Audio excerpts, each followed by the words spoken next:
Anda menyaksikan Kompas Bisnis Saudara bersama saya Yan Rahman. Saudara Menteri Keuangan Purbaya Yudi Sadewa optimistis indeks harga saham gabungan atau IHSG akan menembus level 9.000 pada akhir tahun 2025 atau tahun ini.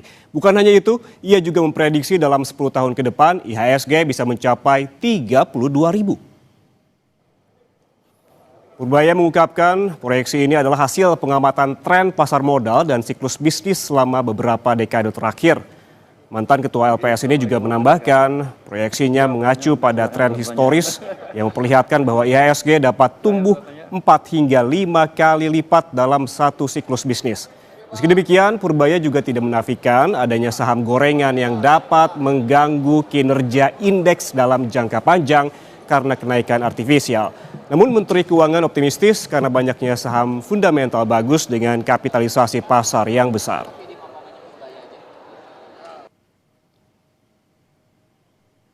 Coba lihat IHSG, kan waktu itu dibilang yang hancur. Orang pasar pintar-pintar, mereka akan menganalisa perkataan saya seperti apa, kebijakan saya seperti apa, mereka akan implement dalam bentuk posisinya di portofolio. Memang di sini ada saham gorengan ada kan, tapi yang fundamental kan banyak yang besar-besar. Makanya indeks bisa naik ke atas. Tulisannya gimana indeks to the moon saya bilang. Itu menciptakan optimisme juga. Harga hewan ini berapa? 9.000. 10 tahun lagi ke depan berapa? 32.000. Orang bilang saya bohong ngomong sembarangan, tapi itu berdasarkan dari pengalaman 30 tahun, 20 tahun terakhir, 25 tahun terakhir, dimulai awal siklus bisnis sampai di belakang, di akhir siklus bisnis, kemudian sekitar 4 sampai 5 kali. Terjadi seperti itu terus. Jadi saya pikir behavioral system nggak berubah, kira-kira segitulah. Jadi saya tempat mandi bukan apa bukan. Itu hitungan ekonomi yang ada persamaan matematiknya. Ya, meski demikian, sejak Purbaya dilantik menjadi Menteri Keuangan, IHSG terpantau volatil atau naik turun. Lalu apakah bisa tercapai target level IHSG sentuh 9.000 pada akhir tahun ini? Kita lihat wall data berikut ini, saudara. Di mana ada pada penutupan bursa Jumat 4 September tahun 2025, kurang dari sepekan dari pelantikan Purbaya, IHSG berada di level 7.800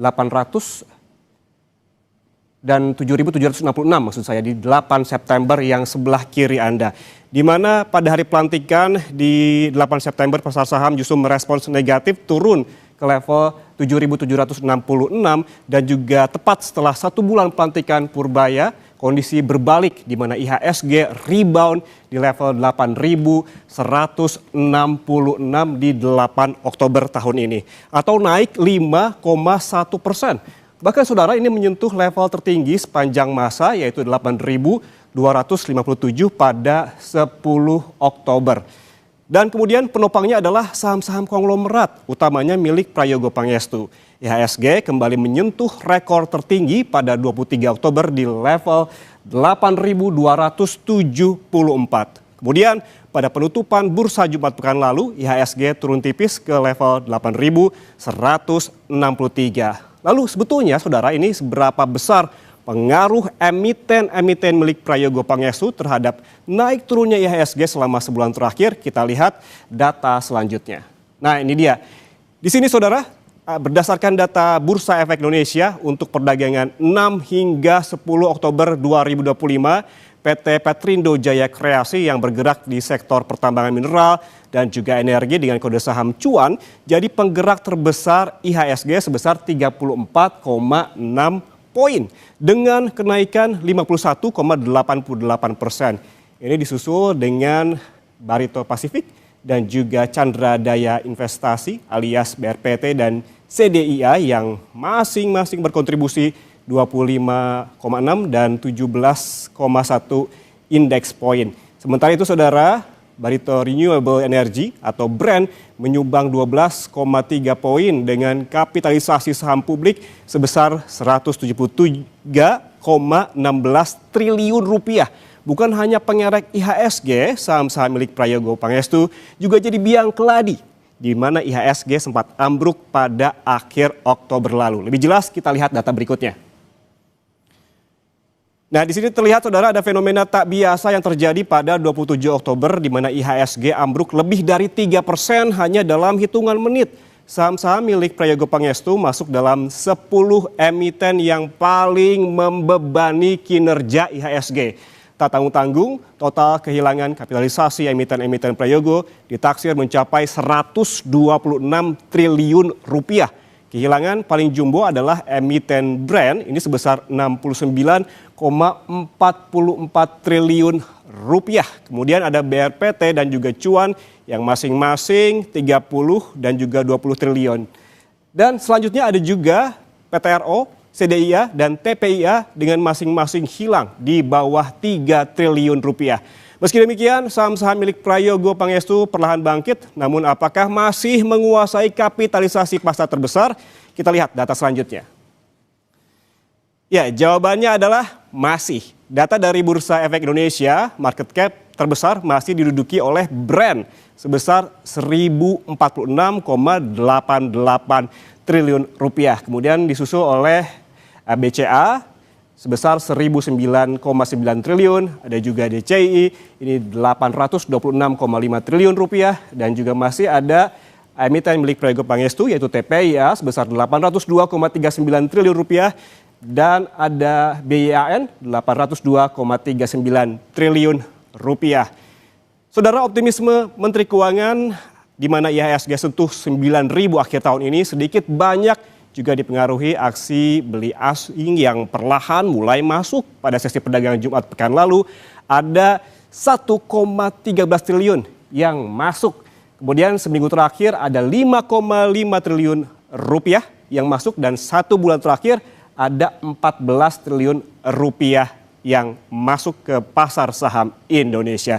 Lalu saudara, faktor apa lagi yang bisa dijadikan acuan fundamental agar target IHSG sentuh 9.000 pada akhir tahun ini bisa tercapai? Jangan kemana-mana, Kompas Bisnis sesaat lagi akan mengulasnya lebih lengkap untuk Anda tentunya.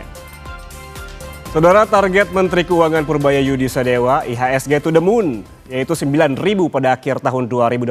Apakah bisa tercapai jika melihat faktor domestik dan juga global? Kita langsung bahas bersama senior research analis Panin Sekuritas, Akil Triadi. Selamat pagi Mas Akil.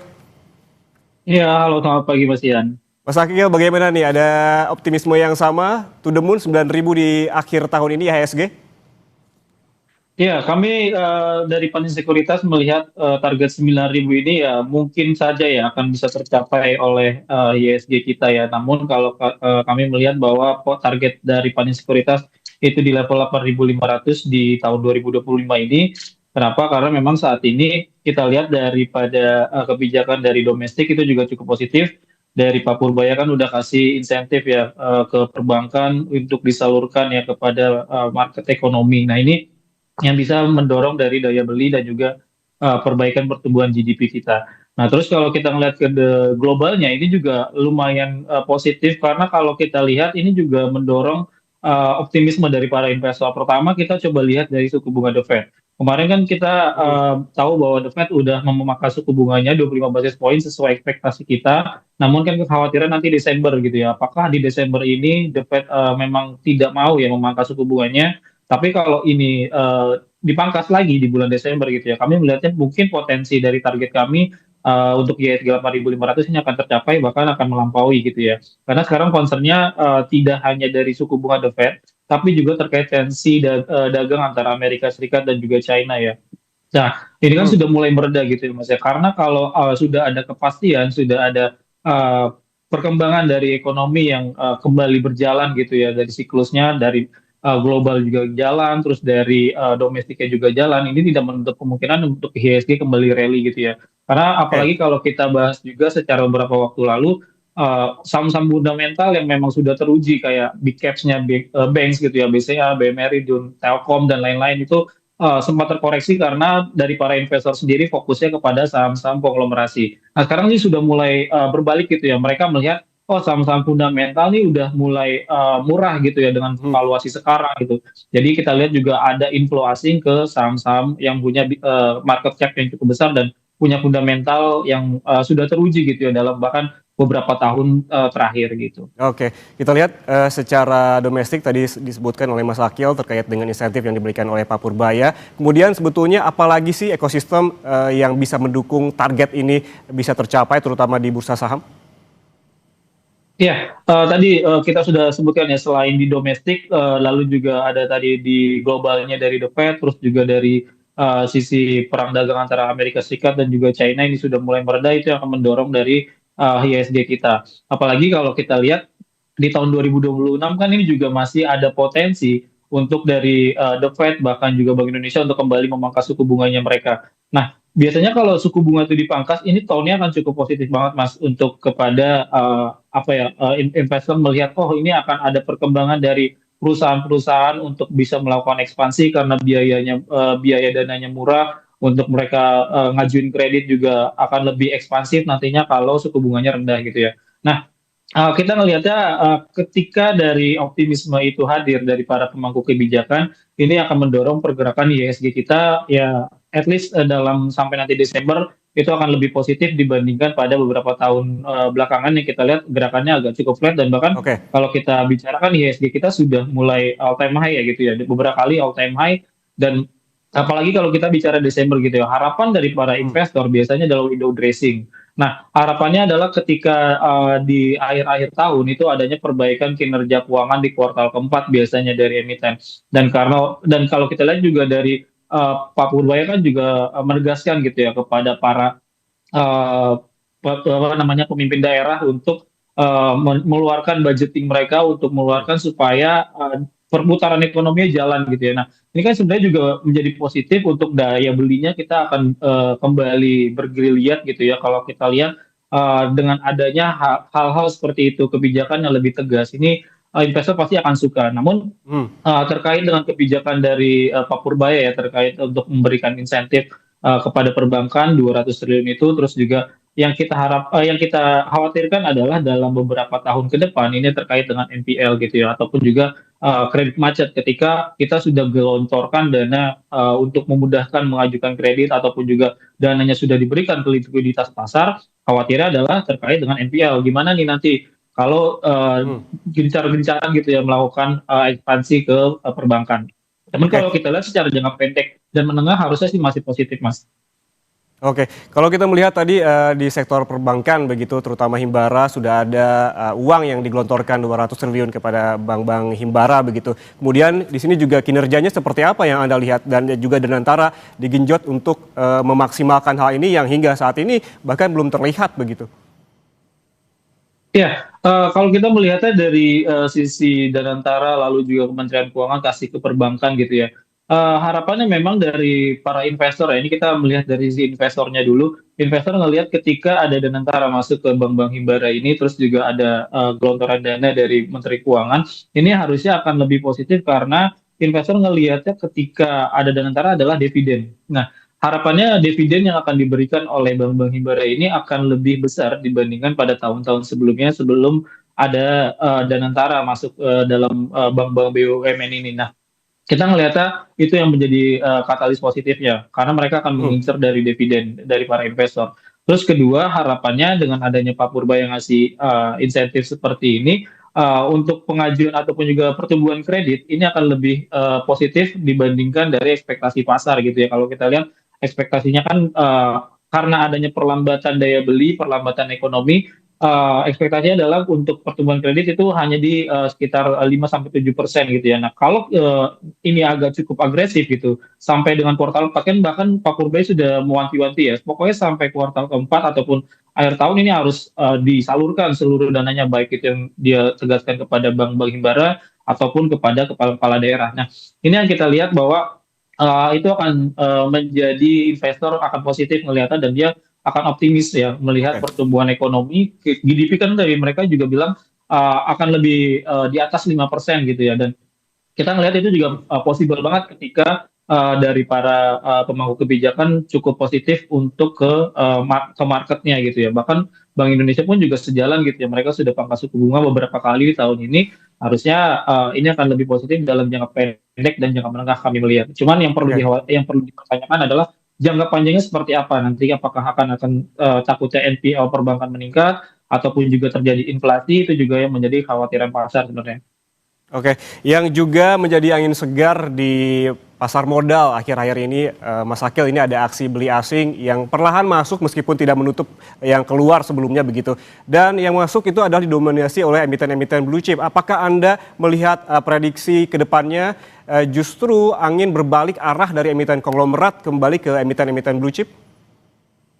Ya, kami melihat dalam jangka pendek ini ya, seperti yang kita sudah sempat bahas, Mas Ian, bahwa dalam jangka pendek dengan kebijakan dari domestik, Pak Purbaya dan juga Bank Indonesia, harusnya inflow asing lebih kepada saham-saham yang blue chip ya, kepada misalnya kayak BCA, BMRI, BRI, BNI, terus juga kalau sektor lainnya misalnya kayak Telkom, kayak Astra gitu. Kita lihat itu inflow asing dalam beberapa hari terakhir itu masuk ya ke saham-saham yang punya fundamental sudah teruji lah ibaratnya dalam bahkan 10 tahun, 20 tahun belakangan. Nah, itu yang kami lihatnya adalah kenapa investor asing masuk ke dalam saham-saham tersebut sudah balik lagi gitu, walaupun kalau kita lihat secara prudent itu masih net sell gitu ya. Nah, teman dalam jangka pendek ini kalau kita lihat ini pertama terkait dengan valuasi. Valuasi dari saham-saham fundamental bagus tadi kita sebut itu sudah cukup murah. Kedua terkait dengan result kuartal 3 tahun 2025 ini. Jadi laporan keuangannya overall lebih positif dibandingkan kuartal kedua ya, dan harapannya memang di kuartal keempat akan lebih digencarkan lagi, apalagi kalau tadi kita ekspektasinya adalah gelontoran dana, terus juga kebijakan yang cukup ketat dari Pak Purbaya, terus juga suku bunga lebih rendah, harusnya di kuartal 4 kinerja keuangan, laporan keuangan perusahaan itu akan lebih positif juga. Jadi kita lihat itu cukup inline semuanya ya, terkait dengan optimisme IHSG kita akan bisa tembus ke level 8.500 atau bahkan ya targetnya Pak Purbaya bisa mungkin tercapai gitu ya. Oke, kalau kita melihat laporan keuangan dari sejumlah bank himbara juga ini merupakan angin segar selain juga dana asing yang masuk ya. Tapi kalau kita bergerak lagi ke saham konglomerat ini Mas Akil, ini di akhir Oktober lalu ini sempat ambruk. Ini diduga dipengaruhi oleh Morgan Stanley Capital International yang akan mengumumkan indeks terbaru pada 5 November. Sebetulnya ini seberapa besar pengaruhnya? Ya, menurut kita cukup besar ya, karena mereka mengubah aturan dari free float yang mereka pakai. Yang tadinya misalnya free float yang paling besar adalah kayak banking, BCA, terus juga ada juga beberapa saham konglomerasinya dari Pak Prajogo juga masuk ke MSCI ini kan kalau kita lihat ketika lebih ketat gitu ya. Ibaratnya ini kan kalau secara gampangnya kita bicarakan ini akan lebih ketat untuk penyeleksian saham-saham yang masuk ke MSCI. Nah, saham-saham yang masuk MSCI ini kan biasanya ataupun juga kalau kita lihat secara historical itu banyak dimasuki oleh investor-investor asing karena mereka juga nggak terlalu melihat gitu ya, gimana nih secara fundamental, secara detail ya gitu ya. Nah, ketika sudah masuk MSCI Index, biasanya itu akan fund manager akan, terutama yang di asing ya, itu akan lebih proven untuk bisa beli saham-saham yang masuk ke MSCI Index. Nah, ketika hal itu terjadi ya, bahwa investor asing akan masuk ke MSCI Index itu, terus juga pengetatan dari klasifikasi untuk saham yang masuk ke MSCI Index, ini tentu akan lebih memberatkan saham-saham konglomerasi yang kita tahu secara fundamental belum begitu teruji dalam secara historikal. Nah, Oke. kita bicara historikal gitu ya. Tapi kalau secara jangka panjang, mungkin saja ke depan dari saham-saham tersebut juga punya fundamental yang bagus karena punya growth gitu ya. Nah, yang dilihat adalah dari MSCI ini apakah pengen growth yang cukup signifikan gitu ya, atau memang yang growth-nya stabil kayak saham-saham fundamental yang sudah teruji. Nah, kalau kita ngelihat ya secara jangka pendek ini, ketika adanya pengetatan dari klasifikasi MSCI Index ini akan mendorong saham-saham yang punya growth yang cukup signifikan kayak saham-saham Pak Prajogo itu akan terkoreksi gitu ya, ataupun juga orang akan berpikir wah ini akan sulit nih dari saham-saham Pak Prajogo untuk masuk ke MSCI Index. Sisanya saham-saham yang belum masuk ke MSCI Index akan susah nih. Nah, itu yang menjadi kekhawatiran investor. Tapi kita masih tunggu, sebenarnya ini belum begitu final karena mereka akan coba hal itu di 2026 kalau nggak salah di bulan Mei untuk kebijakannya itu. Cuman untuk yang terbaru dalam waktu dekat ini tanggal 5 November akan ada pengumuman MSCI Index juga Mas. Jadi ini masih pakai peraturan yang lama mungkin ya, Tuhan. Ini akan menjadi salah satu pendorong juga, salah satu sahamnya Pak Prajogo itu brand yang Oke, memang digadang-gadang akan masuk ke MSCI Index Global gitu ya. oke. Ini yang akan kita cermati tanggal 5 November nanti. Oke, Mas Akil, berarti artinya menurut Anda dalam jangka waktu dekat, paling tidak hingga Desember tahun 2025, emiten konglomerat ini tidak akan uptrend lagi begitu seperti sebelumnya. Karena kita kalau melihat historis di bulan Oktober, justru emiten-emiten konglomerat lah yang menjadi penopang IHSG. Ya, betul. Jadi kalau kita lihat dengan adanya sentimen MSCI Free Float ini dirubah gitu ya, harusnya investor akan lebih sedikit khawatir gitu ya. Cuman nanti kita akan lihat di tanggal 5 November ini ketika ada saham baru yang masuk, yang memang yang digadang-gadang itu ada brand dan juga BRMS ya. Kalau itu bisa benar masuk sesuai ekspektasi pasar, harusnya bisa sedikit menggerakkan saham-saham konglomerasi itu. Namun kalau ternyata brandnya nggak masuk gitu ya, ekspektasi pasar akan melihat, oh berarti emang udah susah nih, akan lebih ketat lagi nih untuk penyeleksian dari MSCI Index. Nah, jadi kalau kita lihat ini tergantung ya untuk di tanggal 5 November nanti untuk pengumuman MSCI Hmm. Index-nya apakah saham Pak Prajogo ini bisa masuk ke MSCI Index Global. Tapi kalau nantinya nggak masuk, ya kami melihatnya ini akan lebih berat ya untuk IHSG ke 8.500 karena sekarang kan pendorongnya ada dua gitu ya Mas ya. Oke. Bisa dari saham konglomerasi ataupun juga dari saham punya fundamental kuat seperti bank banking gitu ya. Nah, itu yang Ini bisa yang patut diantisipasi oleh investor ya, terutama retail yang memegang saham-saham betul. konglomerat ini. Terutama ini apa yang direkomendasikan? Wait and see dulu hingga 5 November nanti atau seperti apa, Mas Akil? Ya, untuk saham-saham konglomerasi kita lihat lebih ke wait and see ya, karena juga dari pergerakannya menjelang biasanya ya ketika ada pengumuman MSCI Index itu akan lebih flat pergerakan dari saham-saham tersebut. Ini yang bisa mendorong bahwa investor juga akan ragu-ragu nih, ini apakah emang masuk atau tidak gitu ya. Jadi kalau Oke. kita ngelihatnya sih investor akan lebih menunggu dulu sampai nanti tanggal 5 November ketika pengumuman, otomatis ketika dia masuk ke dalam MSCI Index sahamnya akan menaik ya untuk naik signifikan kalau kita lihat itu seperti itu. Oke, baik secara global tadi sempat disinggung sedikit oleh Mas Akil terkait dengan The Fed yang memangkas suku bunganya 25 basis point. Kemudian ada sentimen global lainnya seperti perang dagang Amerika Serikat Tiongkok yang berakhir, ada konflik Timur Tengah yang masih terus berlanjut. Sebetulnya sentimen apa lagi yang mungkin menguntungkan dan mana yang harus diantisipasi untuk mengerek IHSG paling tidak dalam jangka waktu dekat hingga Desember tahun ini? Ya, kita melihatnya untuk di global ya, ini yang paling mendorong adalah terkait suku bunga The Fed. Yang pertama yang memang akan lebih apa ya maksudnya akan lebih terdampak ya kepada ISG kita. Ketika suku bunga The Fed di bulan Desember ini dipangkas gitu ya, ini akan lebih positif ke market kita. Namun karena ada beberapa statement dari pemerintahan Amerika Serikat dan juga dari The Fed mengatakan bahwa di Desember ini belum tentu akan ada pemangkasan suku bunga. Nah, ini yang menjadi wait and see lagi nih dari para pelaku pasar. Nah, yang kedua adalah terkait dengan shutdown-nya dari Amerika Serikat ya kan. Kemarin pas lagi shutdown itu kan ekspektasinya hanya 2 minggu gitu ya. Cuman ini sudah sebulan lebih bahkan ya untuk shutdown di Amerika Serikat ini masih berlanjut. Karena ketika ada shutdown ini, beberapa data tuh nggak bisa kita lihat gitu ya, kayak data tenaga kerja yang biasanya imply kepada kebijakan pemangkasan suku bunga The Fed. Jadi The Fed tuh nggak bisa ngelihat, oh ini ekonomi lagi oke nih atau data tenaga kerja lagi oke gitu ya. Karena sekarang lagi di shutdown, data-data tersebut harus ditunda gitu untuk perilisannya. Nah, ini yang menjadi salah satu kekhawatiran dari para investor ketika shutdown ini belum bisa eh, apa namanya dibuka kembali ya oleh Presiden Hmm. Amerika Serikat. Nah, yang ketiga adalah terkait dengan perang dagang antara Amerika Serikat dan juga China. Kita tahu hari ini sudah mereda. Cuman kalau kita secara historikal kita lihat kan Presiden Trump ini lebih apa ya moodnya tuh agak swing gitu ya. Kita lihat kadang bikin tarif tiba-tiba ya waktu Oke. zaman libur Lebaran tiba-tiba market crash gitu ya. Nah, ini yang menjadi khawatiran investor gitu ya. Karena pernyataan-pernyataan dari Presiden Donald Trump terkadang akan membuat shock ya kepada market kita juga ya, itu akan terdampak. Nah, cuman beberapa waktu ke depan dia bahkan sampai saat ini sudah mulai mereda gitu tonnya. Jadi itu yang menjadi ketidakpastian semakin tinggi ketika pernyataan-pernyataan dari pemangku kebijakan apalagi elit-elit global itu akan menjadi salah satu yang menjadi investor khawatir untuk masuk apakah ini sudah waktunya masuk, apakah ini sudah aman, itu yang menjadi pertanyaan ya daripada investor. Karena kalau kita lihat flow-nya seperti itu.